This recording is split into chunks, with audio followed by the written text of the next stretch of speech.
रामभाऊ बोला ना. अरे आता चाललोय तर नातवाला भेटून जाऊ हाटेलातून त्याला जरा खायला घेत हा, घेऊ घेऊ. आता तुमचा लय जीव बा.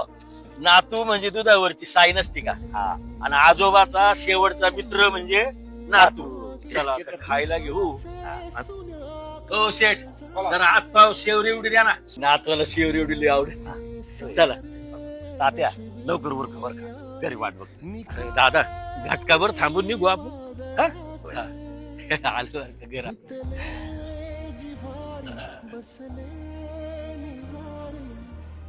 अरे धनु बाळ कुठे बाळ दिसत नाही कुठे. ट्युशनला पाठवलंय त्याला. अरे 3 वर्षाचं कवळं पोर त्याला कशाला ट्युशनचं फॅड पाहिजे.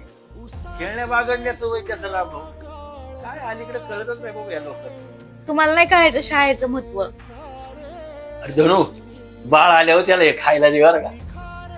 रस्त्यावरचा ना कधी पोराला काही खायला. तात्या शांत. बाळा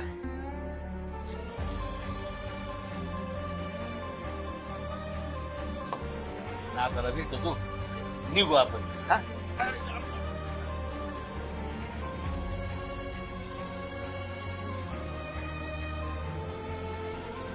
तुम्ही काय बिनकामाची माणसं आत्ताच बसले त्या अभ्यासाला करतो त्याला अभ्यास. रामभाऊ चला आपलं. रामभाऊ पहिलं आजोबा म्हणजे घरातली संस्कार शाळा होती ना.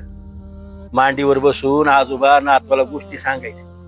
पण आताच्या आई वडिलांना आजोबा आणि नातवाचं हे प्रेम नाही बघत. त्यांच्यामध्ये त्यांनी भिंत उभी केली बघ.